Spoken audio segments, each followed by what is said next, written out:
All right.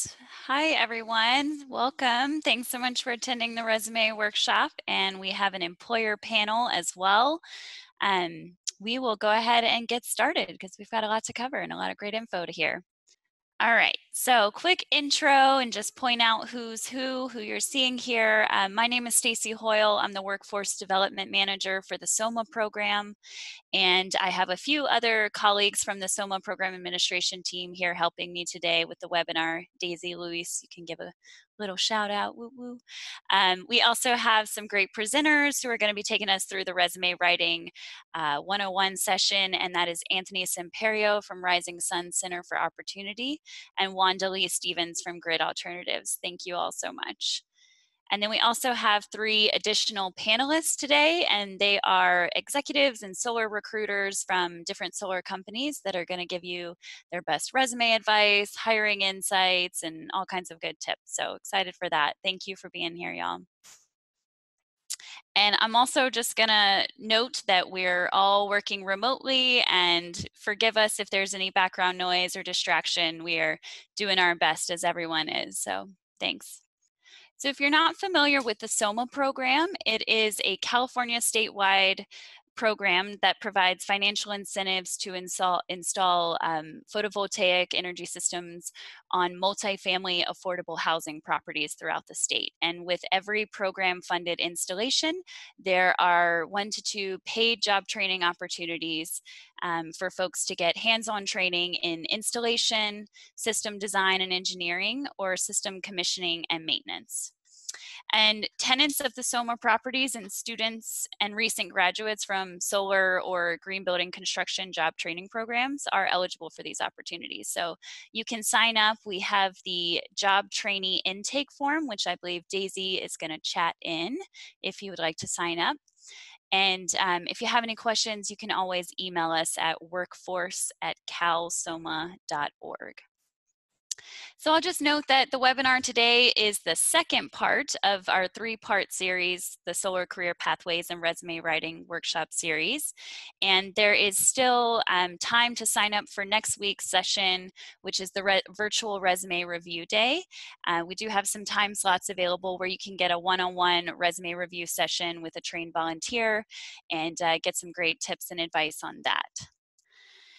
So even though all the attendees are automatically muted, there's plenty of ways you can interact with the panelists throughout the presentation. You can submit questions anytime by clicking on the little Q&A button at the bottom of your Zoom webinar player. You can also, once we get to the open question and answer session towards the end, you can raise your hand by clicking on raise hand, and that way we'll know you have a question you want to ask out loud, so we'll take you off mute and you can ask that out loud. And then you can also chat to the panelists or all attendees if you just have a thought or a comment. If you are chatting to everyone, please just be respectful with your comments and professional as possible. And then I'll also note that we have a few polls that are going to be throughout the presentation. So those are just a way for you to interact and kind of give your feedback and to help us ask some questions. And so those will just pop up and you'll just click on your option when they come up. All right, so quick overview of what we're covering today. Anthony and Wanda are going to guide us through all the details of writing a strong resume, how to make it stand out to employers. We'll also give you some pointers on leveraging your online presence through LinkedIn, and some tips for after you submit an application. So maybe a thank you letter or follow-up. And in the second half of the webinar, we're going to move into the employer panel and hear from our solar recruiters and executives to hear directly what they're looking for in their companies and some really great advice. And then we'll be sure to leave time to answer the questions that you all are submitting throughout the presentation. Anthony, I will hand it off to you and Wanda to do a quick intro of yourselves and carry on. Yeah, so thanks, Stacy. She mentioned, my name's Anthony Samperio. I'm the Workforce Development Manager for Rising Sun Center for Opportunity for our adult program, Opportunity Build, which is a pre-apprenticeship program that focuses on getting folks into, different types of building and construction type jobs, including as solar installers. My preferred pronouns are he, him, his. I have another title with the SOMAH program as well. I'm the Job Trainee Resource Lead. And, you know, I am really passionate about empowering people and giving them choice in, you know, however they want to live their life. I've had a lot of experience working, you know, as a union organizer. I've been with Rising Sun for about 2.5 years now, or 2 years now, excuse me. And I've really, you know, the narratives of people coming through the doors of Rising Sun and seeing them after being employed for a year, how quickly a year goes by and how much your life can change. You know, it's really fun to be a part of that journey. So now I'm going to pass it off to Wanda so she can go ahead and introduce herself. Hi, everyone. I'm Wanda Lee Stevens. I am the Talent Acquisition Manager for GRID. And GRID is, you know, the national leader for making clean, affordable solar power available for low-income communities and communities of color. We are a nonprofit, and we also expand those opportunities by doing direct solar installation, project development. We do clean mobility options, workforce development training, and service learning opportunities, and also solar policy advocacy. I myself have been in the world of HR for over 15 years in all facets of HR, including recruitment, training, and management. And I started working in the solar verse in 2011 with Sungevity Solar. Wasn't anything that I had planned, but I found out about it. I liked what I heard, and I jumped right in. And that was the beauty about being in HR. You can transfer industry to industry. HR is still HR. I think that's it for now. Yeah, I'm passionate about diversity and inclusion, as well as training people in performance management. Great, thanks, Wanda. Luis, if you can please go to the next slide. So before we get started, we're gonna ask our first poll question of the presentation. So the question is, how confident do you feel with your current resume? Very confident, somewhat confident, not confident, or I do not currently have a resume, in which case you're at the right place. So Stacy is gonna go ahead and start that poll, and feel free to answer. We'll leave it up for a minute or two. All right, so we can see the results here on the screen. We've got a little more than 20 folks participating, so that's great. And the majority of folks are feeling somewhat confident in their resume, and I think that's a good place to be. You know, you always want to have at least something that you could get to an employer if an opportunity opens up. And hopefully we can move folks along into that category, or even into the very confident category. So thanks everyone for participating. All right, so before we begin, or to begin, I really want to define what a resume is. So, you know, as you can see on this list, a resume, you know, is many things. It's your introduction, it's your professional history, and it's your voice, you know, it's your calling card, your accomplishments. It's one of the ways that you can make an impression on a prospective employers and resume reviewers. So a study done in 2012 showed that resume reviewers spend an average of 6 seconds on a resume. Maybe our panel can let us know if that's true or not later on, but you know, 6 seconds is not a long time to make an impression. You know, that's faster than Usain Bolt ran any of his 100-meter gold medal winning runs. So, you know, your decision is going to be made faster than, you know, the fastest man on the planet runs his race. So we want to make sure that everything that we're getting on the paper is high impact and really capturing the attention of the reviewer, of the hiring manager. So, you know, keep that in mind while you're working on your resumes. So, you know, before we get into the content of what's actually, you know, going to make up the meat and potatoes of your resume, I want to talk a little bit about formatting. You know, formatting kind of shows that you're taking those extra details to pay more attention to the aesthetics of your resume, as well as making it, you know, easier for the reviewer to kind of extract the relevant information. So, you know, as you can see here, one page is going to be your best bet. I've had the opportunity to review a couple resumes, and there's always just like this impending sense of dread when you get a multi-page resume where you're like, oh man, I have to look through, 2 pages to learn about this person. My time is valuable as well. And so you want to do yourself as many favors as you can. So, to maximize this space on this one page that you might have, I recommend that you set, your margins to be smaller. Often some of the positions in the solar industry that you may be applying for, that you may be here for, to be a installer or, maybe a project manager. I think with these positions, it's really easy to find like the one page model to work best for you. So, during the presentation, there's going to be examples of like your work history, how to, put those examples forward, your educational experience, any additional projects you may have worked on. And we're going to have examples of how to format that as well. If you're using like a standard word processor, like Microsoft Word, going into the page layout section, you're able to set narrow margins, again, so that you can maximize the amount of space that you have on the page. So again, this is just kind of like a quick refresher before we get into the content. All right, so getting started with the content of your resume, at the top of the page is going to be, most important, your contact information. So this is actually going to be, make sure this part is center aligned on your page or on your processor, making sure your name is big and bold. Wanda and I actually went back and forth around including an address or a city.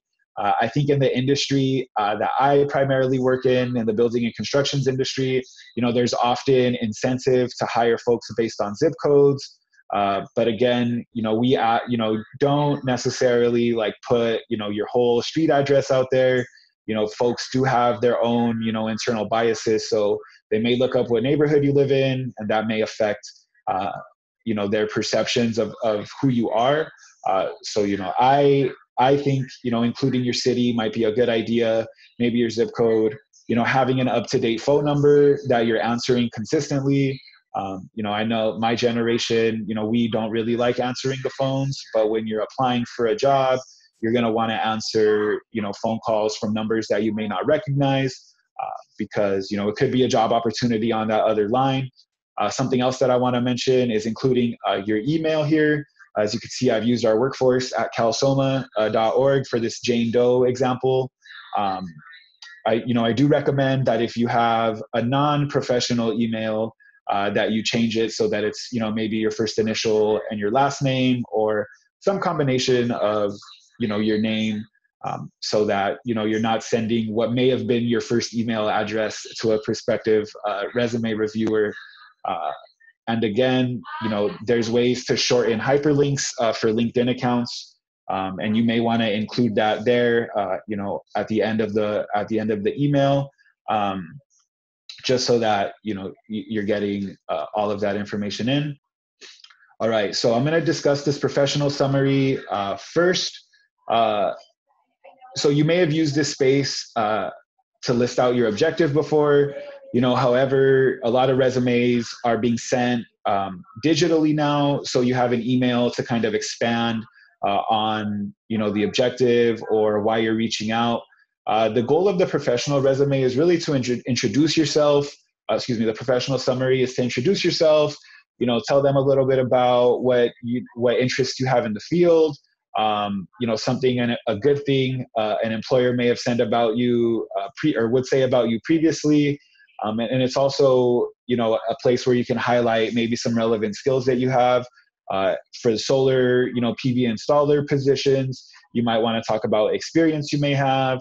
You may want to highlight, some safety trainings that you have gone through, or, you may want to talk about participating in specific job training organization programs where, you may have honed or learned some more of these skills. I would want to limit it to 3 lines. And I think we have an example on the next slide.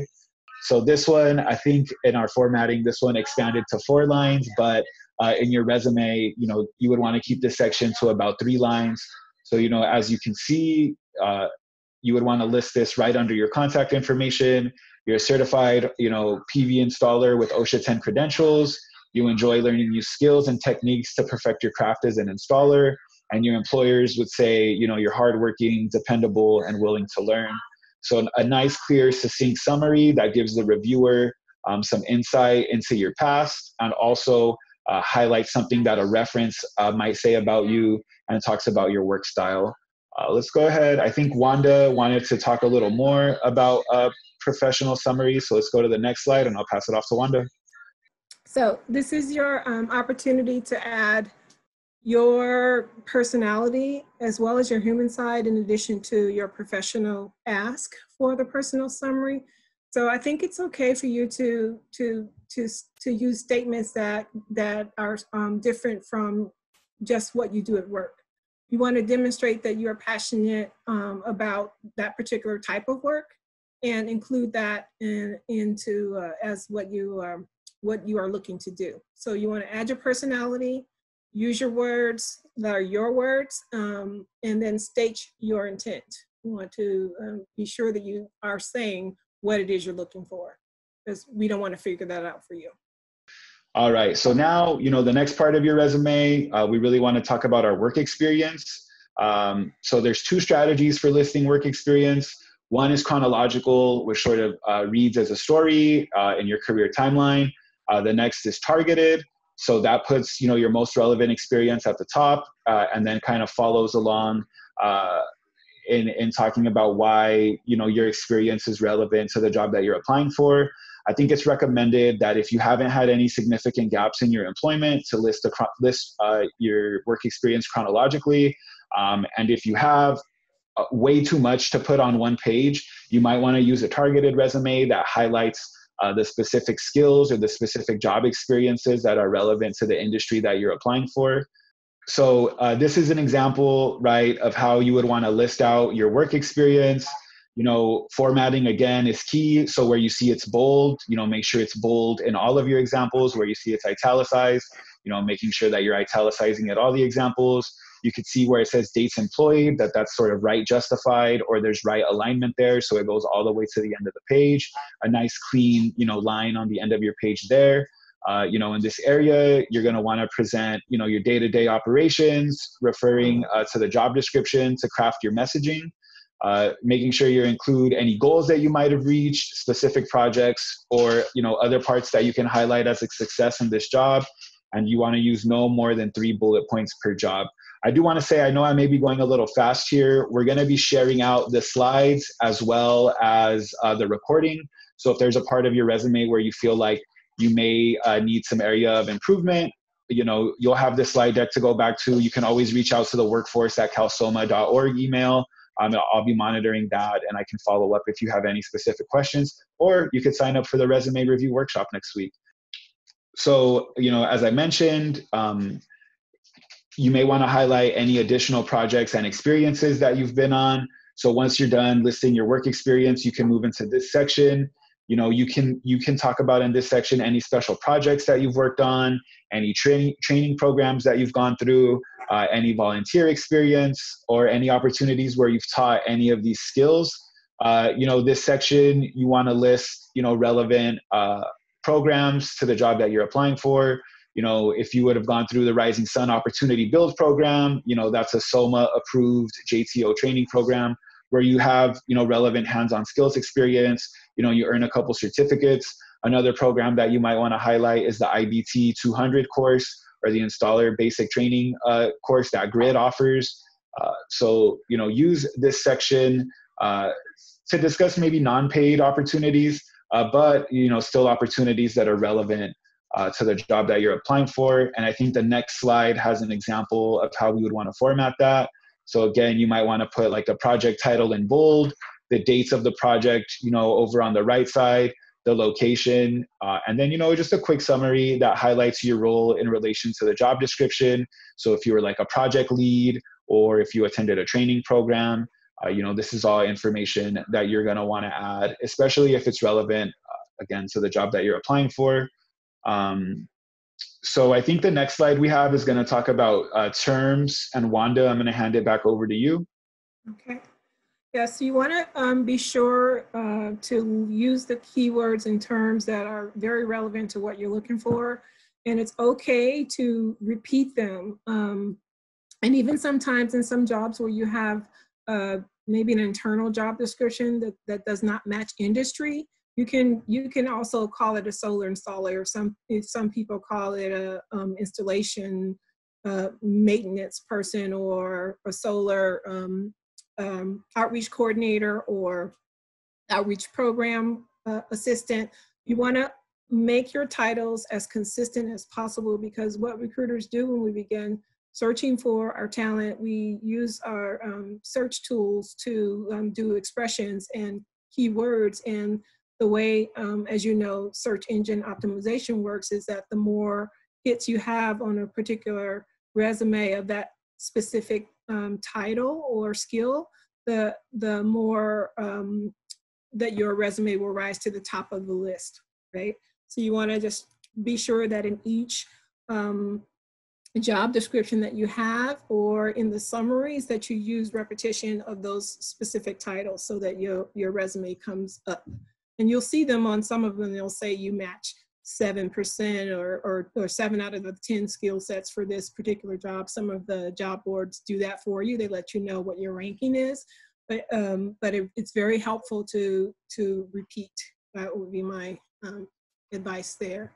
And then I would also add that you want to consistently monitor and update your resume quarterly, because we tend to just put our heads down and work, and then you go back and you start thinking about things. A year later, you may forget some real key contributions that you made to that particular organization and the impact that it has. So as a practice, like on the first of every quarter, I go in and I look at my resume and I see if there's anything that I can add to it to embellish it and to make it stand out more. So just as a general practice, it's just helpful to keep that, so you don't have to do it all at once, especially when you're not planning on doing it in cases of layoffs and furloughs and things like that.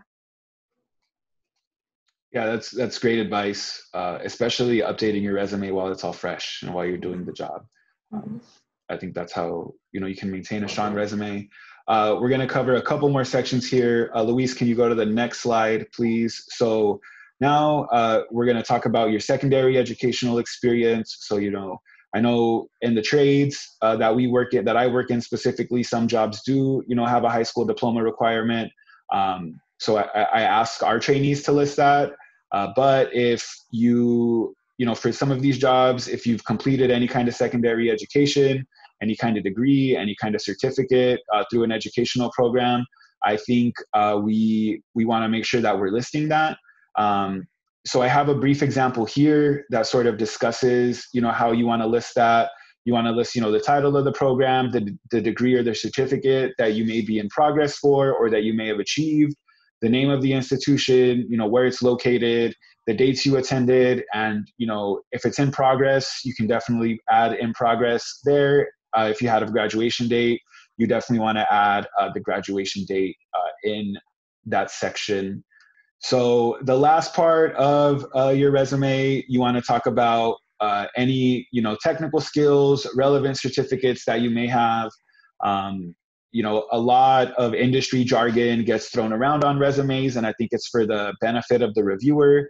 So if you have a certification and say, the OSHA 10, if you have an OSHA 10 card or an OSHA 30 card, if you've completed the IBT 200 program, if you've completed a multi-craft core curriculum or an MC3 program, if you are, an electrician, a certified journeyman, an electrical trainee, you may even want to put some skills on there, like if you're bilingual and the language that you're bilingual in, all of these skills that sort of separate you from the pack, you want to make sure that you're highlighting these on your resume.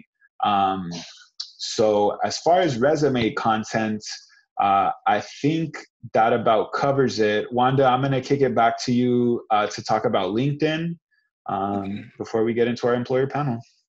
Okay. I don't know how many of you use LinkedIn, but you really should consider it. It is the premier job board site for working professionals, period. There are over 610 million members as of this year. And of the 610 million members, 303 million of them are actively using LinkedIn monthly, and then 40%, which is 121 million of them, are visiting the site every single day. And I will attest to that. I visit LinkedIn every single day, multiple times during the day. It's distinct from the other job boards. I thought we were going to skip the poll. Sorry, I launched it because we were on that slide, and I thought you Okay. could just keep talking while folks are telling us which job boards they do use. Okay, so let's go back to that. You guys want to go ahead and just do a quick poll and let us know which job boards you're using, so we can have that information, and I'll keep talking. So with LinkedIn, what I really love about it is that it gets to be your webpage, essentially, your professional webpage. And you're able to engage people on it. You're not just submitting an application and hoping that a recruiter calls you. You can actually call the recruiter. Sometimes the recruiter's names will be on specific jobs that you can actually reach out to directly. How are we doing on the poll? I want to go on to the next slide. Looks like we have 21 folks, so I'm going to end it now. Okay. And I'll share the results. Okay, so the majority looks like 46% use LinkedIn. Great, that's awesome. 79% in Indeed. That's also very good. We actually get quite bit of our candidates from Indeed. From Indeed, our website, and LinkedIn, those will be the top 3 results for our purposes here. I'm just looking at the rest of it. Craigslist, good, okay. That was very helpful, thank you for that. All right. So since the majority of you are using it, I'm just going to run through this real quickly. You know, to use a great headshot photo, to include a banner image or headline. You know, you tell your story, you list your most recent accomplishments and any awards, certificates, or projects. And media is very helpful as well. If you're into videotaping yourself doing great stuff at work, that's awesome. And you can ask for recommendations. I would actually check that box as well on the quarterly front when you're updating your resume and profile. You want to just ask your colleagues, will they recommend you? And that'll help you keep it current as well. And then you want to join relevant groups if you have interest in you know, moving upward in your career and being that, you know, voice of the industry or influencer. It's very important to be active, and you have to be consistent.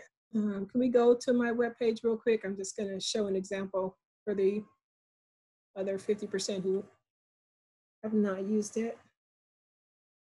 Mine's a little dressy, but I didn't want to pull up a random one. I just wanted to use what I know.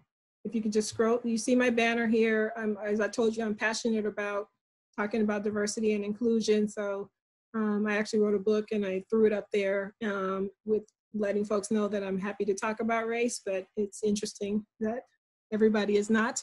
You can scroll down, you can see here your connections. It lets you know who's looking at your resume, and you can actually look and see who those people are.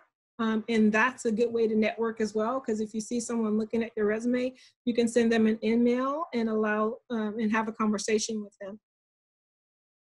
How much time do I have? We're going to try to wrap up in the next few minutes, but okay. All right.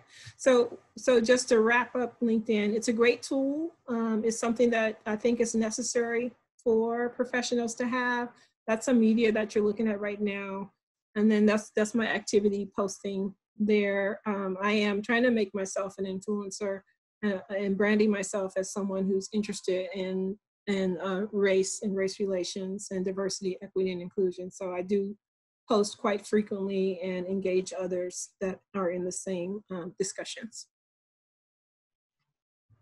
All right, thanks Wanda for that quick LinkedIn tutorial. That was very quick. I know there's a lot more information, but we really want to get to this employer panel. Wanda, do you want to talk about these two, 26 and 27 quickly? And then I'll— thank you letters. Yeah, gotcha.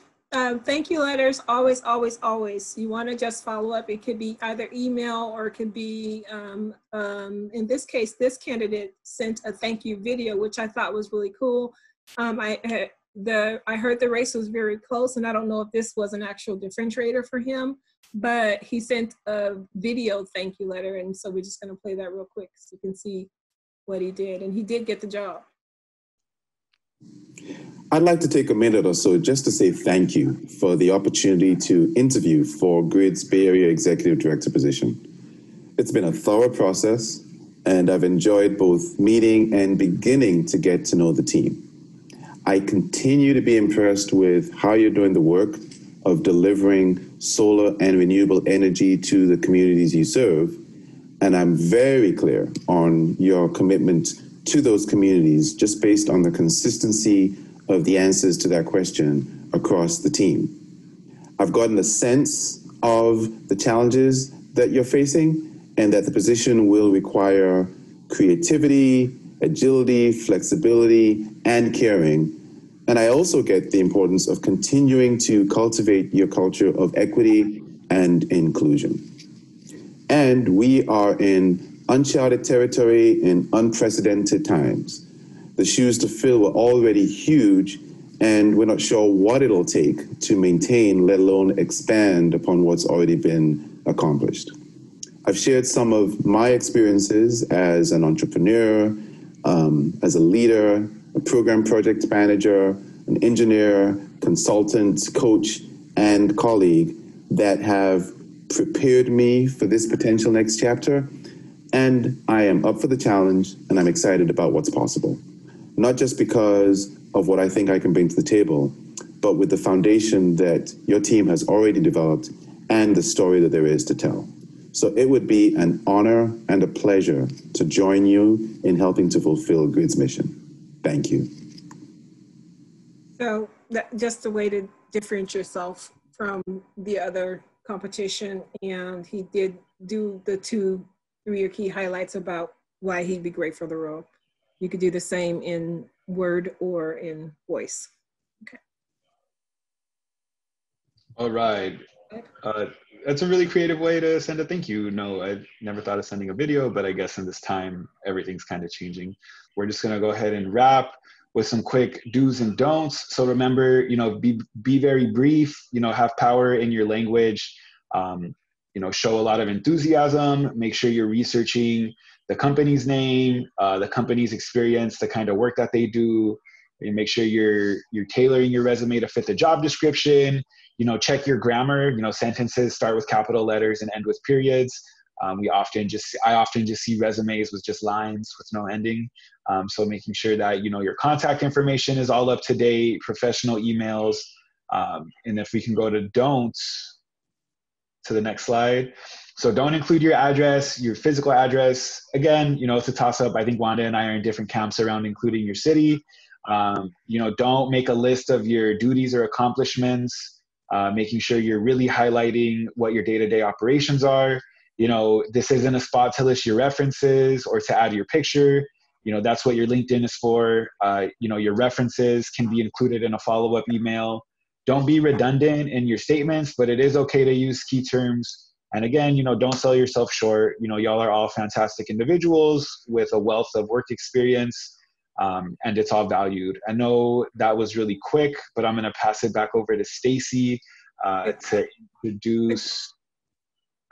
I want to say one thing real quick. Oh, go ahead, Wanda. Situation. Sometimes recruiters, as you said, have biases, and if your job is in San Diego and you live in Sacramento, you might get eliminated based on that. And it's not intention always, but they'll look at the ones that have the closer. But if they don't know where you live, then your chances, in my mind, are better than having that level of unconscious bias about where you are, because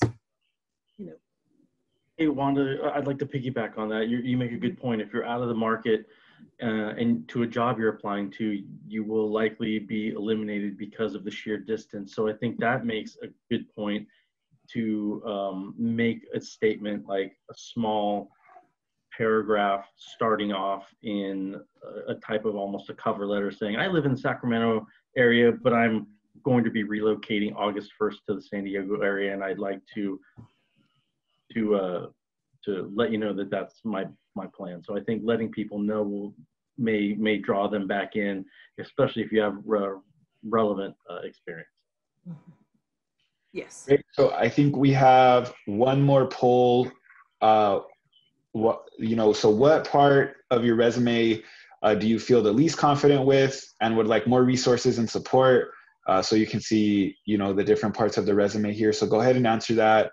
And when this is done, I think we'll have our employer panel, right, Stacy?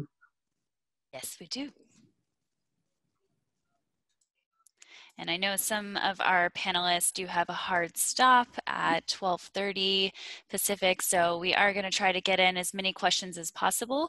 But if you do, if we don't get to your question, just be sure to type it in, and we can always send the panelists your questions later to answer that. So I'm going to stop the poll now. Looks like professional summary is in the lead right now for section we're least confident on. So we can certainly round up some resources to help you with that, and maybe our panelists have a thing or two to say about that as well. All right, ending that. Sharing the results so y'all can get a quick visual. And I'm going to go ahead and jump in and just really quickly introduce each of our panelists, then pass it off to them to say a little more about what their companies do, what they do at their role, and if their companies are hiring right now. So we have Erin Jesus from Sunrun, Janine Cotter from Luminault, Wanda Lee Stevens is also joining our employer panel from Grid, and Rob Clark from SunPower. So thanks y'all for being here. Erin, do you want to kick it off with a quick intro? Yeah, thanks, Stacy. I'm Aaron. I've been recruiting for a number of years, but I've been with Sunrun for nearly 6 years, recruiting for a number of different channels, all construction operations,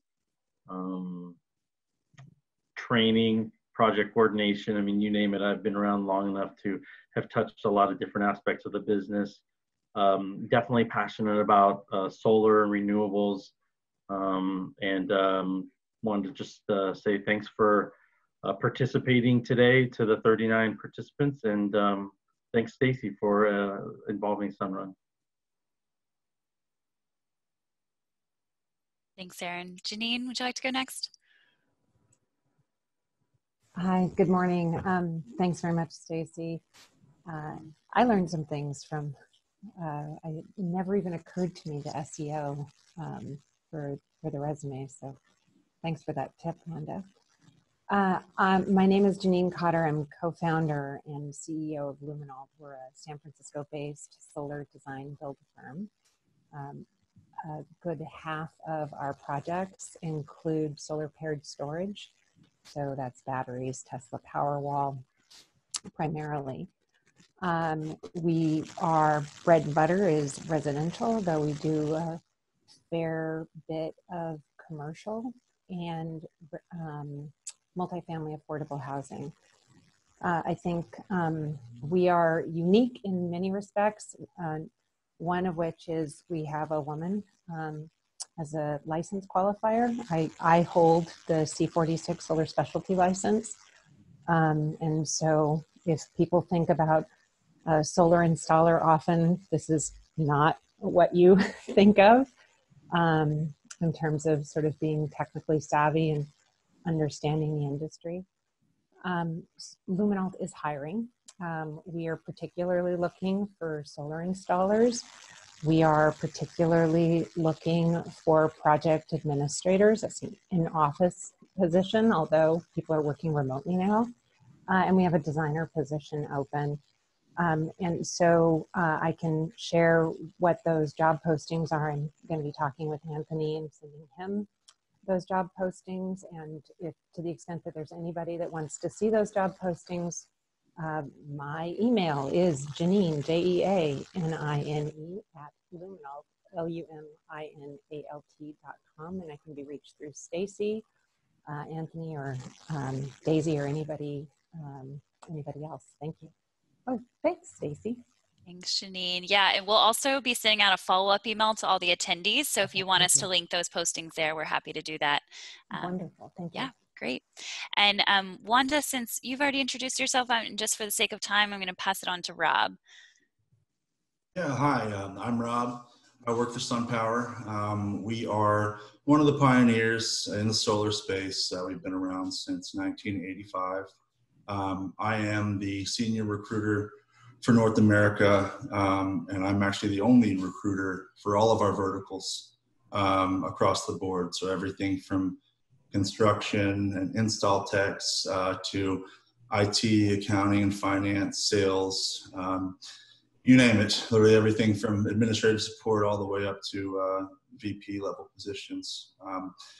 You know, what originally got me into, I've been here for about 3 years, and my primary interest in coming on board was my passion for the mission purpose. I mean, I've been in recruiting for a good while, but I've never could say I've worked with a company that contributed to such a greater good, and it's wonderful to be able to contribute toward saving the planet.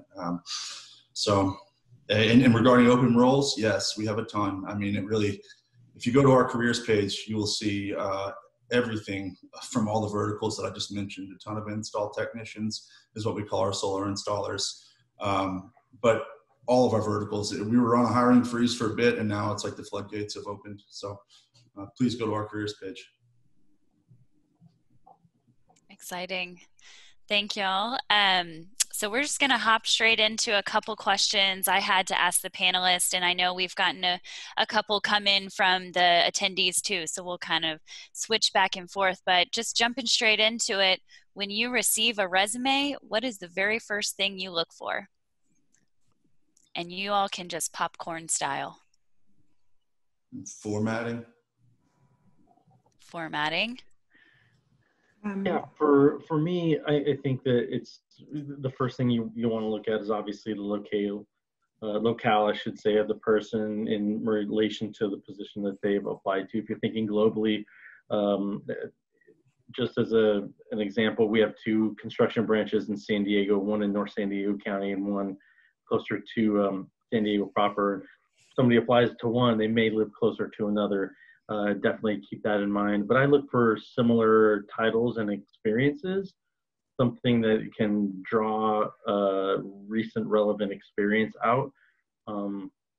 Those are some of the more important things, depending on what the hiring manager's hopes are for somebody's background. It's sort of always going to be predicated on what a hiring manager wants and our ability as recruiters to educate them on how to use transferable experiences.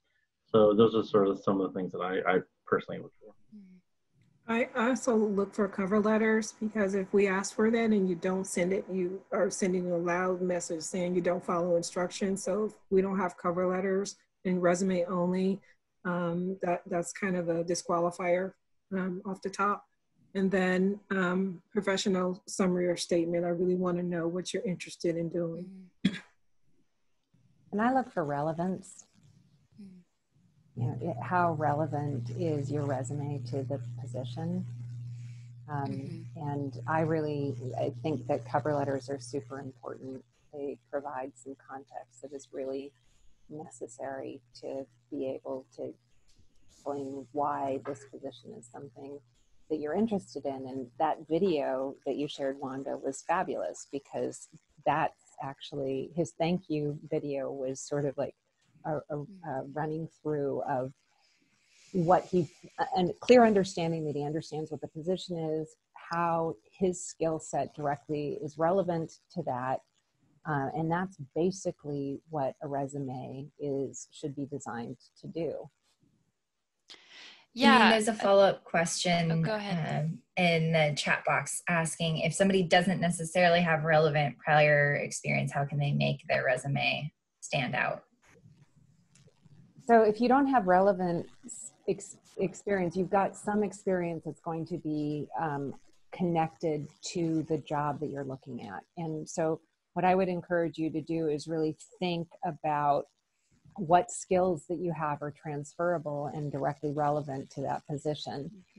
That is the purpose actually of the cover letter. then I would spend some time recasting your job experience to respond directly to the position as best you can, because that is actually the best way that you can transition in any career into another career. You're bringing a body of work, and that work that is relevant is helpful. And there are certain attributes or things that people bring to the table that are incredibly important regardless of the position. I am on time. I am a fast learner. I am diligent. I care. I show up. I'm where I need to be. I mean, those are sort of things that if you can weave that into your resume and your cover letter, that starts piquing people's interest. I think cover letters. Oh, sorry.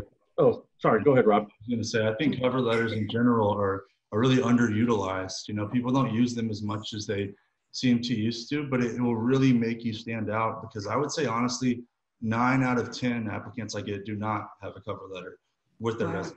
And it's a huge way to separate yourself, but also if you don't have the specific experience required, at least you can explain your trajectory on targeting that role, and maybe things that outside of your professional life could apply to the role you can relay over in the cover letter. But I'm all for cover letters. It's certainly a way to make you stand out in the herd. Also, there's, semantics play a big role as well. I mean, even so, if you are a dishwasher and you want to apply for something in solar, there's relevant skills there if you really think about it or reorganize how you think about it. Dishwashers have to organize the workflow, right? So wording it as manage the workflow to keep the production of the kitchen clean and efficient for the cooks, and the waitresses. You can just reword things in a way that highlights that skill set that is relevant. It may not be industry specific, but it's a way for you to highlight what you're really good at. So you just have to give it some thought and maybe, talk to someone about it. Like, how can I say this in a way that makes it relevant for another role? Yeah, and if I could just quickly add on to what Janine and Wanda and Rob all mentioned, wording things to make it relevant. If you, that's really important. Rob's point to having a cover letter, if you've been a marketing person forever and you're changing careers, a cover letter is a really wonderful opportunity to explain to someone, I know I don't have everything you're looking for, but I'm making a career change. This is the reason why. Even adding in, if you don't have relevant or recent experience, maybe you've gone to college for 4 years and every summer you came home and worked with your uncle's roofing company. We don't know that. That's not a professional job. You're not going to put it on your resume as a professional job, potentially, but we would need to know that. Or if you helped remodel your friend's, his or her bathroom. I mean, that's putting hammer to nail. That's getting that, now we're talking. Now we're getting some experience that's going to be relevant to being a solar installer, as an example. So I think everyone made some good points there, but I just wanted to jump in and add that. So thank you. So, yeah. Oh, go ahead. Oh, do you have a real quick last minute thought, Wanda? Well, yeah, because I had a teenage daughter who was teaching piano. And so how did she say that to make it sound, more grown up and more professional? Well, she recruited her students and she developed the marketing for teaching for the classes that she was offering, and she was able to design the training. So those things are all those things from something very simple. Well, not simple if you don't know how to play piano, but using what you have. And there's ways to word it in order to make it sound very professional and accomplished. Good point. So I want to get to a question that we had, and it was, several folks in the attendance are kind of asking, do you offer on-the-job training? And I think this kind of snowballs into the question, if I don't have super relevant solar experience or directly relevant to the job I'm applying for, what would make you what would make my resume stand out to you? What would make you want to interview me and maybe teach me on the job?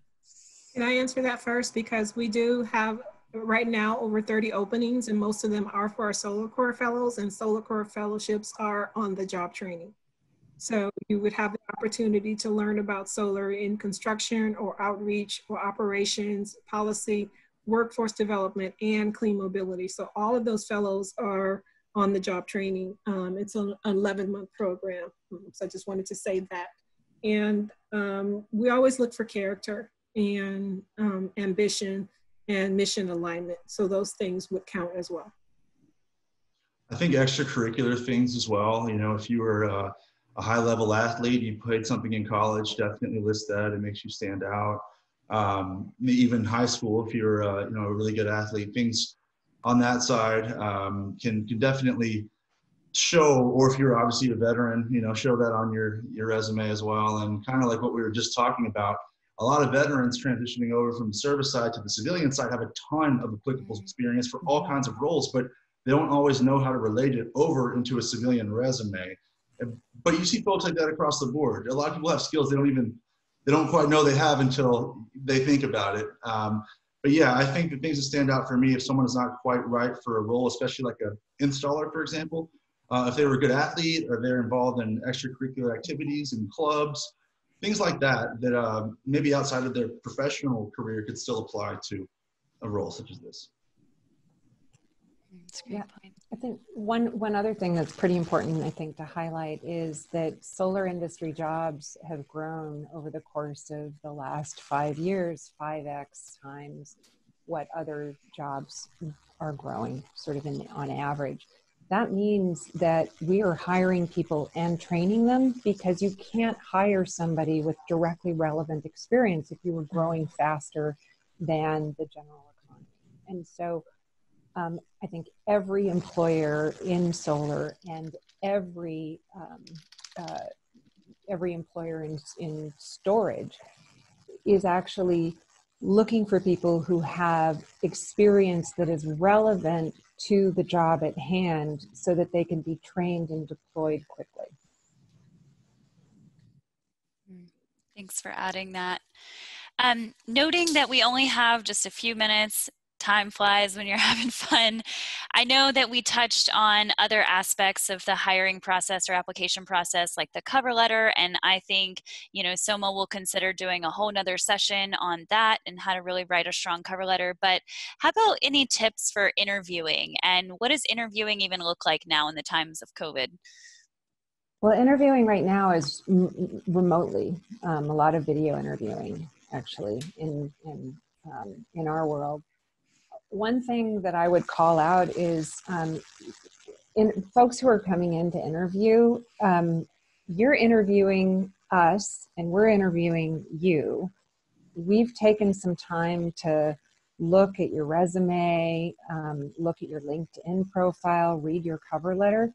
Spend some time getting to know us, because I want to know that you care about the organization that I've spent the last 16 years developing, and that you're going to be a great colleague. And one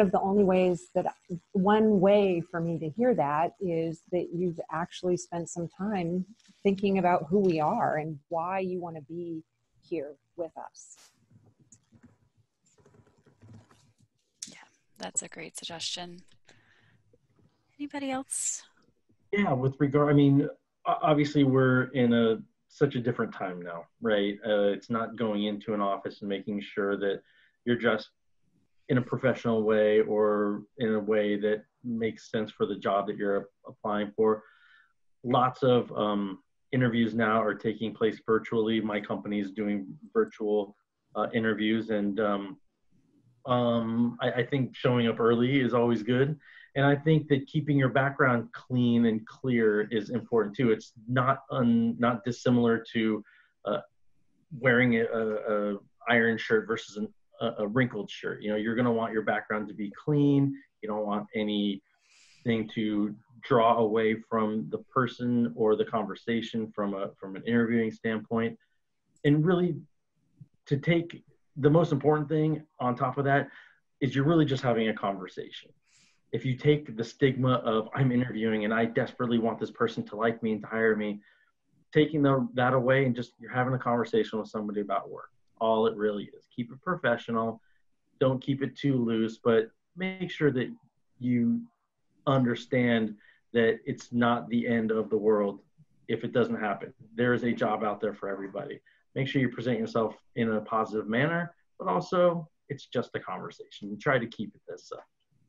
And it's a win-win. Worst case scenario, you get some more interview practice, you know, especially if it's folks that are newer to the interviewing. Absolutely. You know, nothing to lose when you have an interview. So. No pets. No pets. Yeah. It's actually very distracting to see you engage with your pets on the other. Dealt with that a lot, yeah. Especially when we're interviewing from home, you know, online. Well, I know that we have 1 minute left and a couple of our panelists do have to head off to other engagements. I just really want to thank you all for participating. And I know that Aaron said he was available to stay online for a few more questions, so we'll keep answering a couple that had come in. And Wanda, I'm not sure if you're able to stay on, but that if you are, great. And I think this is where we bid farewell to Janine and Rob. Thank you all so much for being on here. And yeah, and we'll be sure to, when we send the follow-up email to all the attendees, link your job pages. And then if you want to email me any really quick thoughts we can send to our attendees today on some of these questions you answered, that'd be great. Perfect. Will do. Thanks, Thank you. Stacey. It was nice meeting you all. Have a good day. It was nice meeting you all. Thank you very much. And good luck with your job search, everyone. I'm delighted that you're on the webinar. It's really important to stay engaged and learn. Thank you. Indeed. And for Janine, you can hop off whenever you have to leave. For the attendees, I think Aaron and maybe Wanda are going to stay on. And we did have one question that came up about folks with folks who are re-entering from the criminal justice system and how you might bring that up to an employer. Would you recommend that they list that on the resume? You know, in last week's Solar Career Pathways presentation, we had some feedback from one of our panelists, and he said, you know, there's no sense in hiding if you have a background of any sort, because employers will likely do a background check and find out. So at what point would you suggest they bring that up? The resume, cover letter, interview? For us, it's on the application. So it's all case by case. It's not an automatic rejection by any means. I mean, that's part of our target market to hire and train. So. Yeah, same with Sunrun. Every case is reviewed when it happens to come up on a background check. I think it's, in my experience, I think it's completely fine to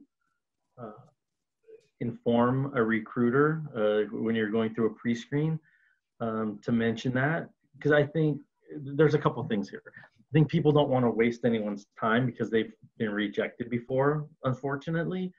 And it can be embarrassing and for some people to share that. So it's really hard. And I think that as a recruiter, somebody, if they do find somebody who is going to share that, which I encourage you to do so, it's okay. And as recruiters, we should be able to tell people, thank you for sharing that. I know that can be a hard thing to bring up, and letting them know every case is brought up individually. It's not, this isn't an automatic knockout. I don't want to know about specifics about it. It's none of my business. That's somebody else's job to review those kinds of cases. Let's just talk about and focus on the really good job you did at your last company. Tell me a little bit about that and then get into it. But I think it's completely appropriate to share it with a recruiter. And hopefully the employer that you're speaking with is open and understanding to things that have happened before. Things happen to everybody. So I think you have to have an open mind for it. I will say also that some of our jobs, like the fellowship, are funded by AmeriCorps, and they have strict requirements in terms of the types of backgrounds. So You want to, those may be disqualifiers, but for the others, it's up to us. It's grid funded, it's our decision. You know, we look at everything. Yeah, thanks y'all for that insight. And yeah, Wanda, I'm glad you brought up that point that it may vary by the position. And also every, you know, each company has their different policies, but it sounds like overall be upfront and transparent about it, and someone's gonna see your background and skills and experience more than anything else. So that's great. We had another question about if someone is applying and English is not their primary language, if they might speak a different language, how does that affect their employability with your company? Where to go? You want me to go? We need to communicate with you. So hopefully you have, you know, proficient grasp of the knowledge and can read and understand the words. It's kind of tricky, but I think I haven't actually had to come up with a lot of that in recent years. So I actually am falling short on an actual answer. Like, it's not a hard no either. It just depends on how much of your, you know, language is understandable. Yeah, I would agree. You know, I've had this conversation with hiring managers and branch operations managers, construction supervisors about language barriers, and the one thing that has come back is if you're proficient or your primary language is something else, and you still need to be able to adequately communicate with your team, especially when you're a solar installer and you're on a roof. And if you see something dangerous, you have to be able to communicate that, right? So I think there has to be some level of proficiency in English if it's not your primary or first language. I think, does that make sense? Yeah, it does. Yeah, thank you. And yes, similarly, when we collect information on our SOMAH contractors, we are collecting, or we ask them if they're able to offer the job training opportunities in languages other than English. So some contractors certainly do have staff that are able to do training in, you know, in the language of your choice. So we're making that information available as soon as we can and as soon as we have it. So I think we'll ask the panelists one more question, unless we get any attendees want to throw in any last minute questions, please feel free to. But again, you know, we have the resume, the cover letter, the interviewing process, and something else, you know, that's really important we've heard with applying for jobs in any industry is your professional network. So I'm wondering if Erin and Wanda, you might be able to speak on how someone can begin to build and maintain their professional network. I would just say, when you build your alliances in your current situation, your current jobs, you want to basically ask, you know, can I use you as a reference? Like, or who do you know at another company if you're seeking to go elsewhere?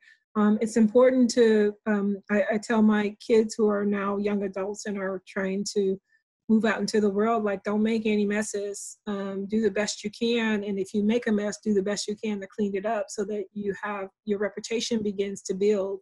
And you always want to leave a situation as best you can in terms of professional and friendly versus not. So you're gonna need your network. You're never gonna not need your network, and you never know who in your network is gonna leave and be at the next company as the gatekeeper of the company you may also want to go to. So you don't devalue anyone that you work with. Always be professional as best you can, and don't, you know, try not to leave any situation in a bad place. Like, do whatever you can to smooth it out and make it better. because the world is small and is shrinking, and the internet makes it even smaller because there's so much information out there and there's so many people that are connected to people that I don't think we're 6 degrees of separation anymore. I think we're more like 3 right now. So people know you and people know about you. So you want to manage what you can on what they know about you in the best light possible. Yeah, Wanda, really, really good points. And just to add on to that, Stacy briefly touched on it. Your network is your most powerful ally when you are looking for a job or a career change or a career, whatever it is. And you having these connections of people that you've worked with, that you've worked well together with, that's going to lend credibility to you down the road. You may, real quick story, I started doing recruiting and sourcing resumes, just looking at resumes and sending them to recruiters at my very first job in San Francisco many, many years ago. And that was right before the attacks on the World Trade Center in 2001. The job market sort of dried up a little bit here in the Bay Area, and I was still really green, and I still wasn't really good at my craft.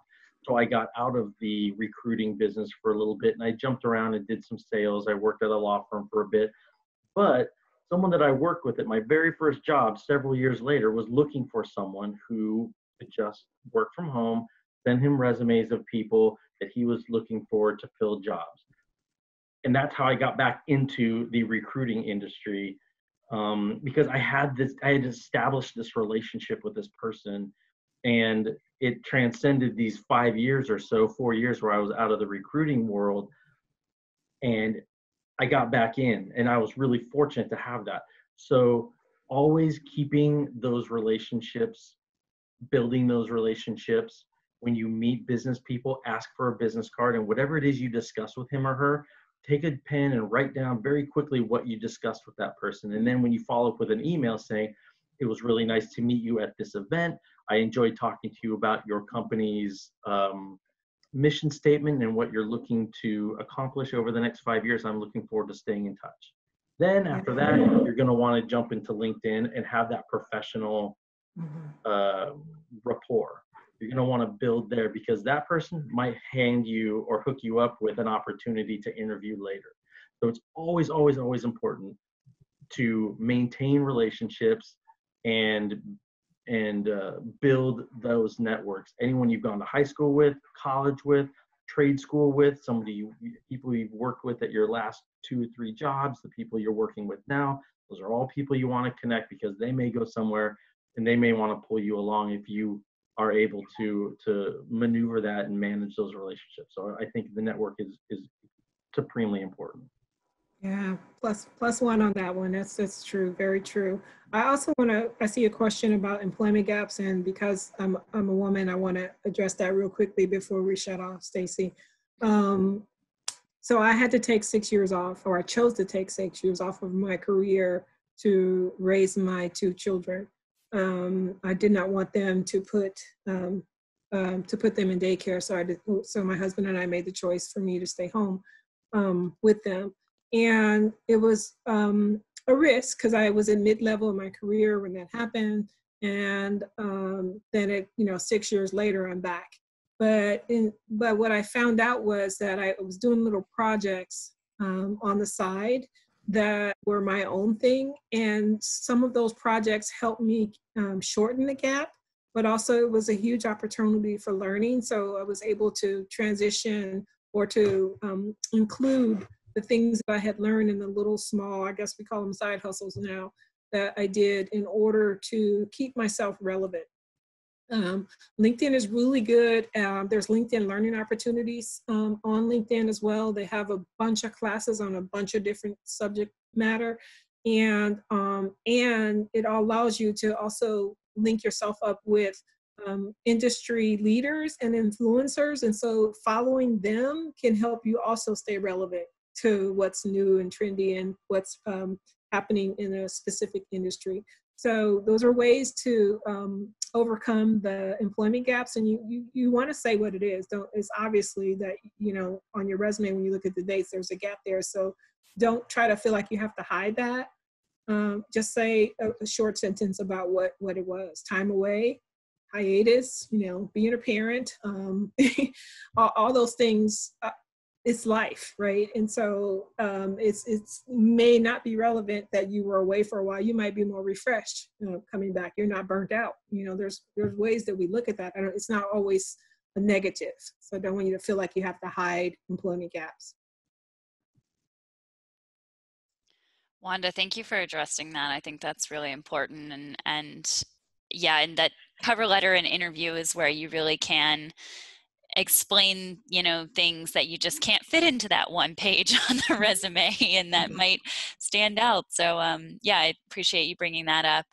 I think we are going to go ahead and wrap up, and you know, we've collected all the questions, so if there's any we happen to miss or skip, we'll definitely answer those directly to the folks who asked, and pass them along to the panelists as well if they're a discussion question.